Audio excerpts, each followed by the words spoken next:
man is facing 9 charges after a crash and a string of offenses in the city's East End. He started to pull my 8-year-old out of the car when she was holding on, and I had to step in between them, and apparently he was choking me. It began with a hit and run on the Danforth, followed by a succession of violent attacks that left several police officers injured and an indecent act. We'll take you through it. Plus, we could make decisions and we could control our own destiny at one table. Mississauga Mayor Bonnie Crombie is again pushing for the city to leave the region of Peel, saying she is committed to finishing the job if re-elected. And not only was this like a cookbook, but it was also like a snapshot of life in the pandemic. A group of high school students launched a new cookbook highlighting Toronto's vibrant food scene while showing the struggles of the city's chefs and others in the restaurant industry during the pandemic. Good evening, I'm Kelda Yoon. One victim is speaking out tonight after being assaulted in what began as a head-on crash on the Danforth and ended with 5 people, including several officers, injured at 2 different locations. It all unfolded last night, and as Meg Roberts reports, a Mississauga man is now facing a slew of charges. That's what she was holding on, and you can see the panel over here is popped off. Marcello Mariotti's 8-year-old daughter ripping the weather stripping out of their vehicle while a 29-year-old Mississauga man tried pulling her from the SUV. That's after the man, who police have named as Atif Khan, allegedly assaulted Mariotti while he was getting out of the car. Apparently he was choking me. I don't remember that. Mariotti, his wife, and 3 children were coming back from Thanksgiving dinner. On their way home, he saw the accident on the Danforth around Jones Avenue at 8:30. Police say Khan was driving erratically and crossed the center line, smashing head-on into an oncoming vehicle, sending the driver of that car to the hospital with life-threatening injuries. Khan fled on foot to Mariotti's neighborhood, about 800 meters away. Made pretty good time coming down here. That's when Mariotti says he was assaulted, unknowing it was the same man who allegedly caused the crash. I still didn't put 2 to 2 together until I came home and noticed on my documents from the hospital that it was a carjacking, attempted carjacking. As neighbors and police who were arriving on scene started to approach Khan, he allegedly dropped his pants, exposing himself. He then punched an officer and an off-duty officer who was on the scene. Both of them were taken to hospital. Police eventually were able to tase and arrest the man. Mariotti's children were unharmed. Khan faces 9 charges, which also includes impaired operations. It seems that all of this sequence of events is a byproduct of the impairment. So that's the driving offenses, the collision, the assaults on the dad. Despite a concussion and some bruising, Mariotti says him and his family are still feeling grateful this Thanksgiving. It certainly could have ended worse for us. Obviously, the stuff that happened up on the Danforth is separate, but yeah, it could have been completely different if there was a weapon involved. Meg Roberts, CBC News, Toronto. A man is in hospital with life-threatening injuries after a shooting near Queen and Sherbourne this afternoon. It happened shortly after 5 o'clock. Police say they attended the scene and found a man with serious injuries. Those injuries were upgraded to life-threatening after he was rushed to hospital. One person was taken into custody and the weapon was recovered by officers. A correctional officer at the Toronto East Detention Centre has been charged with smuggling potentially lethal drugs into the jail. The officer has also been suspended with pay, and an internal investigation has now been launched. Tally Ricci has more on how this was all uncovered. The Toronto East Detention Centre is where people accused of serious crimes await their day in court. Now one of the facility's guards is facing his own legal challenges, accused of trafficking drugs inside the jail. CBC Toronto has learned that 24-year-old Dylan Piniveria was arrested after the jail's security cameras reported him carrying a package and allegedly entering an inmate's cell. The package was immediately seized, and a search of the guard's vehicle allegedly revealed more drugs, including heroin and pot, as well as ceramic blades. Piniveria, a rookie guard, is now facing weapons, drug trafficking, and breach of trust charges. Richard Miller works with marginalized people navigating the justice system. One of the reasons why this is dear to us is because one of the issues has been safety when it comes to individuals that's incarcerated. It's no secret drugs do get inside jails, and while the guard's arrest appears to be an isolated incident, Miller says it makes life more dangerous for staff and inmates. We really need to stop and look at the overall picture and how it affects us as taxpayers. In a statement, the Ministry of the Solicitor General says it continues to make progress to combat contraband, including boosting screening measures for staff and visitors. The ministry also recognized that many inmates are dealing with complex health issues and said staff are trained to administer naloxone, which is readily available throughout facilities. It says healthcare professionals work with inmates to provide access to opioid substitution therapies, but this expert says not enough is being done to support inmates with addictions. There is a financial incentive to get these substances in. My concern is more in making sure that folks inside have access to the resources necessary to keep them safe. In a statement, Piniveria's lawyer Jag Verk said he will be vigorously defending his client against these allegations, adding Piniveria maintains his innocence and that nobody should be rushing to judgment before all the evidence is disclosed and tested in court. The ministry did not answer questions on how many staff have been charged or reprimanded with drug offenses.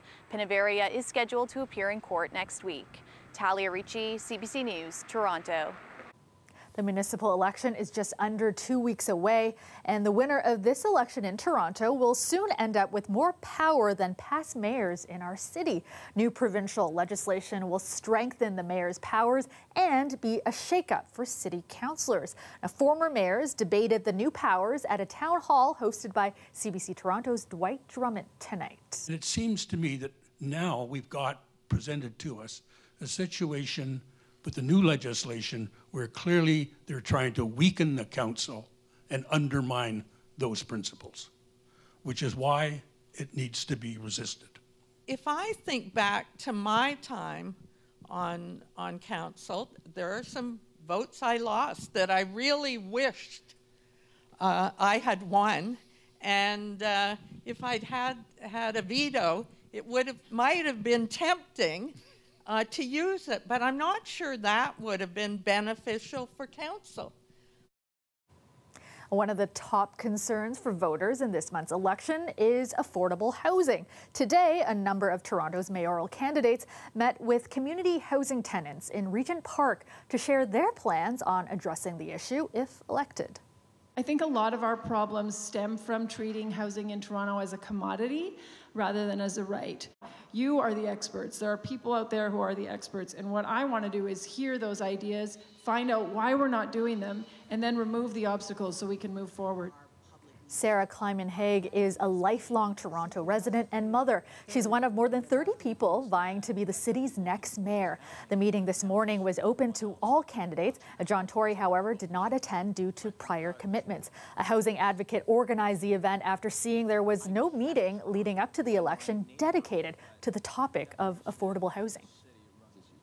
In Mississauga, incumbent mayoral candidate Bonnie Crombie is once again pushing for the city to leave the region of Peel. She says if she gets re-elected, she will finish the job she inherited from her predecessor. But as Chris Glover reports, she won't be able to do it alone.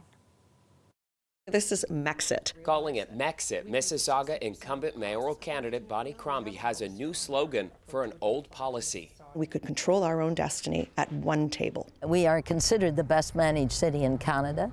Former Mayor Hazel McCallion started the push decades ago for Mississauga to separate from Peel Region.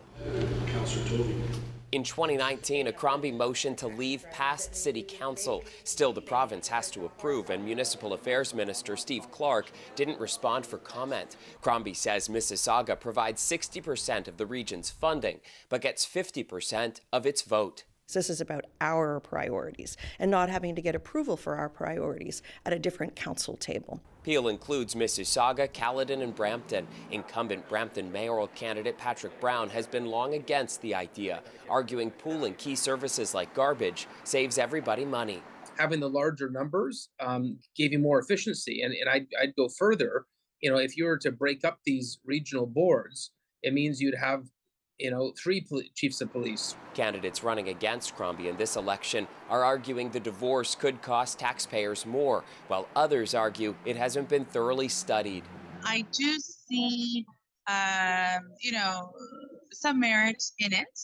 but at the same time, I have a hard time, really identifying, the pros and the cons. The newer candidates may not be aware of the significant amount of research that has been done. Crombie is fending off that critique, but remember, it doesn't happen without the province.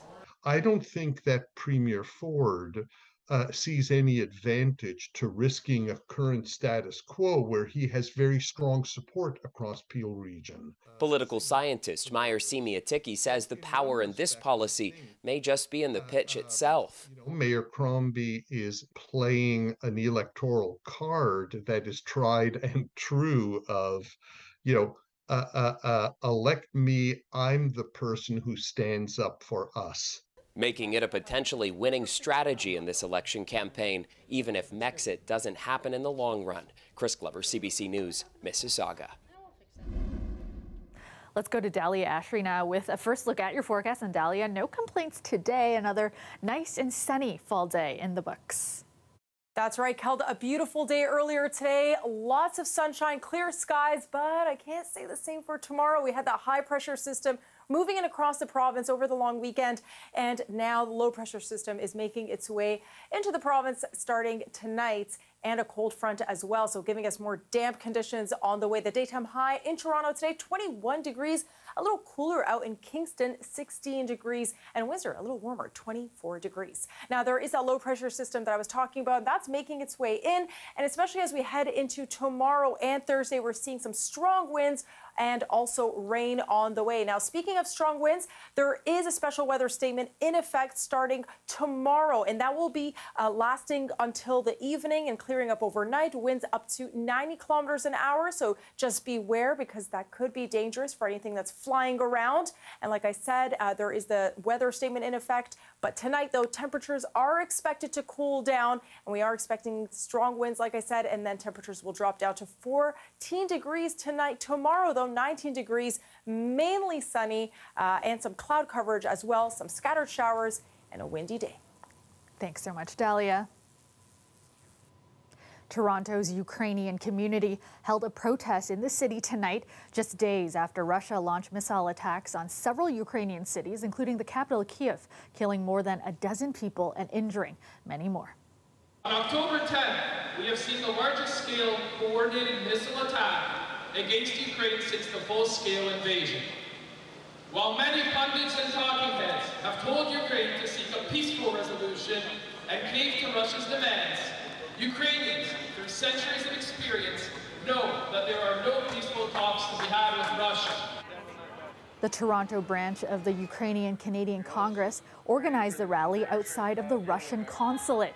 International relations experts say protests like the one tonight can make meaningful change and sends a message to Russia that the world condemns their actions. The restaurant industry was one of the hardest hit by the pandemic, no question, and many restaurants in the city are still recovering from its impact. And with this in mind, a group of Toronto high school students have launched a new digital cookbook showcasing some of the city's best chefs while highlighting the struggles of the industry over the last 2 years. Tyler Cheese was at the cookbook's big launch tonight.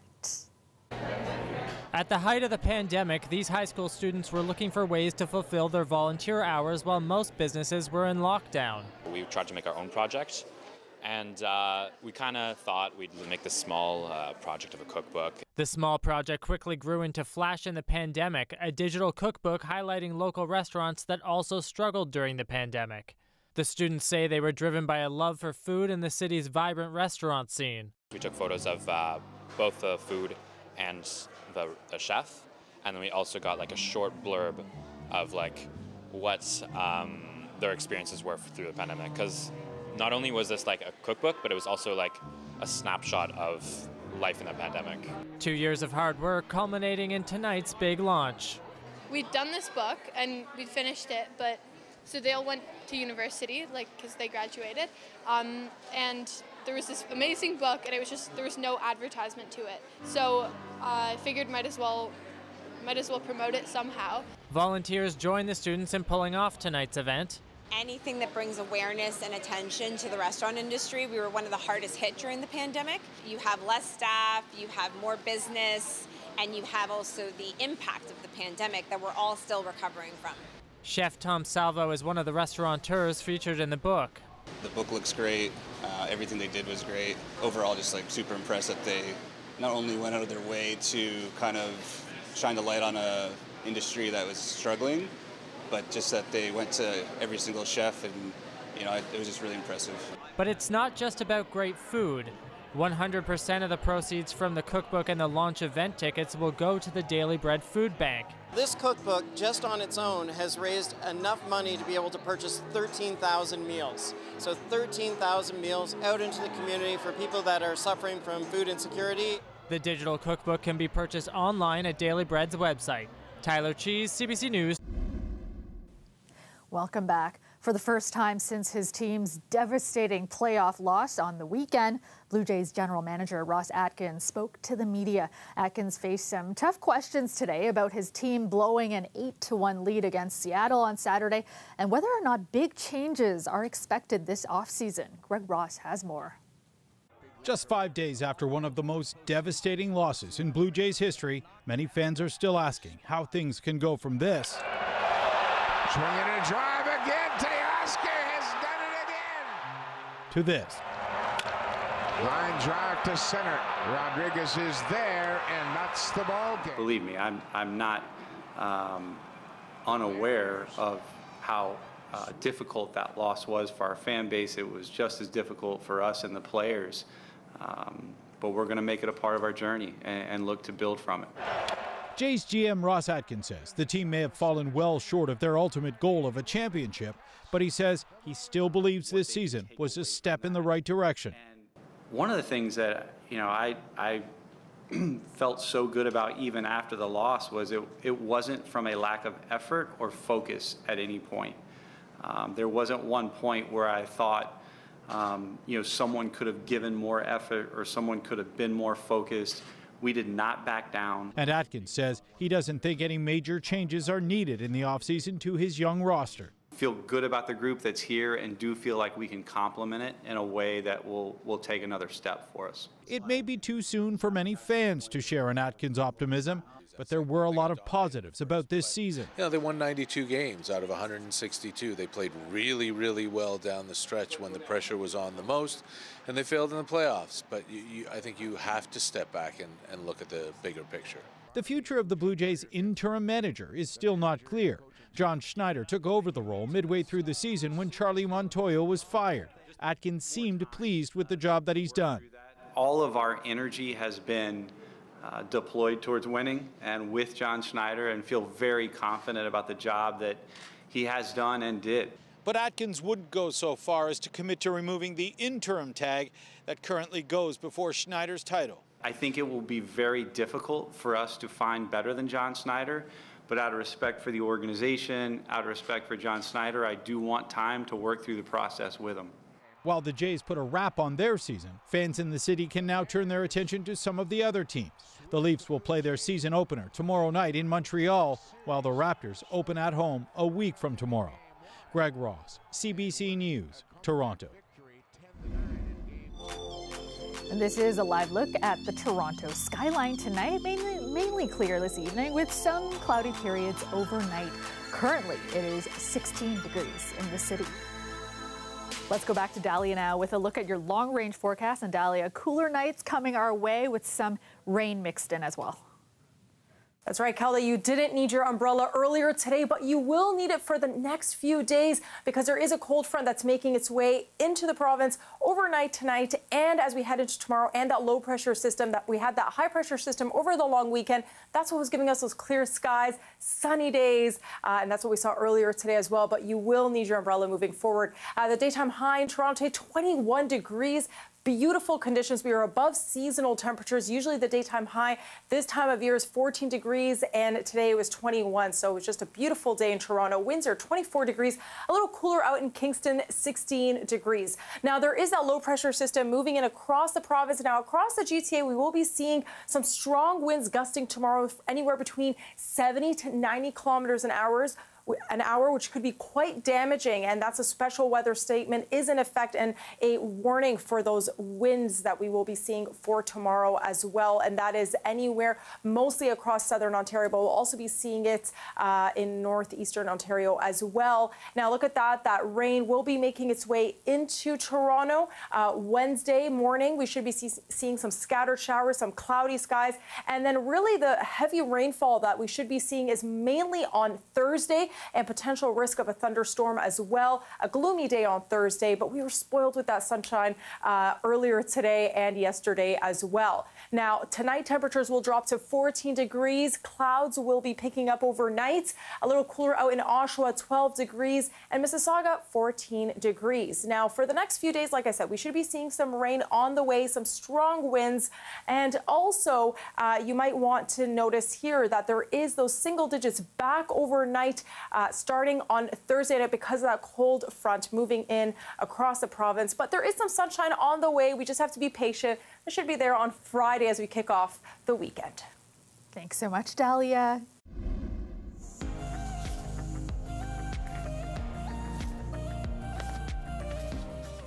Finally tonight, Angela Lansbury, the enduring star of stage and screen, has died just 5 days shy of her 97th birthday. Lansbury was arguably best known for playing the mystery writer turned mystery solver in the hit TV series Murder, She Wrote. The show ran on CBS for 12 seasons. Lansbury was nominated for an Emmy for every one of those seasons, though she never won. The British actress also had a well-established career on stage, starring in musicals such as Mame and Sweeney Todd, winning a total of 5 Tony Awards. CBC Toronto interviewed Lansbury back in 2015 when she was performing here in Toronto in Blythe Spirit. Where do you get the energy to pull that off? Well, first of all, I never quite know what I'm going to do. I have to tell you that. It's spontaneous. So the energy, it goes into kind of devising as I go. You know, whether I'm doing this or that, it'll never be quite the same twice. Lansbury's 3 children say she died at her home in Los Angeles. The family says a private ceremony will be held at a future date. The lights of Toronto's Royal Alexandra Theatre and the Princess of Wales Theatre will be dimmed at 8 p.m. tomorrow in honor of her legacy. And that is our show for you tonight. Thank you so much for watching. Dwight Drummond will have your next local newscast tomorrow at 6. I will see you back here tomorrow night at 11. Have a great night, everyone.